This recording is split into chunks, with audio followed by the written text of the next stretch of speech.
Hi, welcome to HowtoDandD. My name is Fred Wheeler and today I want to talk about Dungeons and Dragons. Today's video is a behind the scenes of my Dungeons and Dragons prep. So what I'm going to do is I'm going to show you what I've used in the past. I ran a campaign called the Umbridge Circus campaign for Dungeons and Dragons 5e. I did this many years ago. I'm going to show you my private or secret Umbridge Circus campaign Facebook group. So what I did was I created a Facebook group because I knew everybody was on Facebook, and this is where I put everything. This is where all my notes are. This is where my invites to the sessions are. This is where everything I need to be in one place is. And it's accessible to not just me, but also my players.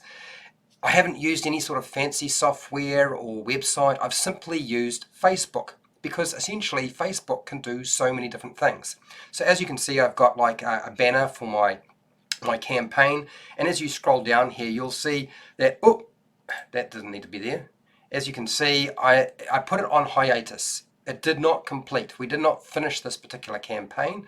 We did work through quite a long time. We played right up to roughly about level 10, level 11 before we stopped. But this tends to happen.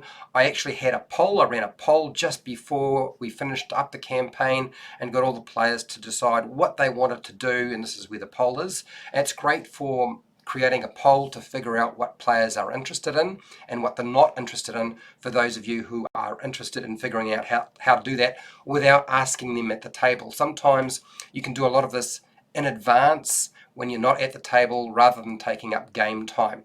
And I knew that my players would check the Facebook group.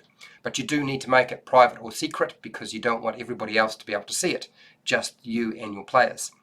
Here I used Carnival of Tears, which is a campaign from Paizo. I ran that in my campaign. It's basically a sort of a tortured circus carnival environment. It's pretty sort of gruesome and grotesque, but a lot of fun. And because they were circus performers and animal wranglers for a circus, it made a lot of sense.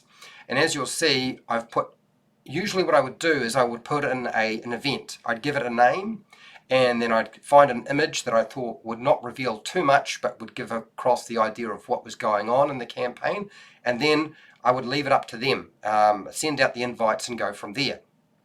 But it's not just for events. It's not just about trying to make sure that you have enough players at the table. You can use it for a variety of different things. I've used it for providing them with a world map, so I could actually put my world map on here, and I updated it. I used a map that had already been pre-drawn, and as time passed and they decided what they wanted in the world, I added different things to it. So this is actually a custom world. It's not one that is created by any particular publisher. It's actually created by my players. I didn't create this. This is basically the ideas of my players that I have posted up once I've sort of turned it into a sort of a digital form. As you can see, I used everything under the sun. Yes, they had an encounter with a Jabberwocky. I will scroll through here a little bit more. We ran a session that involved Alice in Wonderland, and so the Walrus and the Carpenter by Lewis Carroll was discussed quite a lot. There was that poem, and nobody could really remember the poem apart from one player who seemed to be able to recite the entire thing, which is quite impressive, I have to say. You'll notice that I have included images of different locations in here, so you can pretty much, if you want, cover all the different bases that you have with your campaign, including NPCs. So NPCs, I often will use the pictures for the NPCs in the event, and they know who the twins are now because they can see a picture of the twins and what they look like.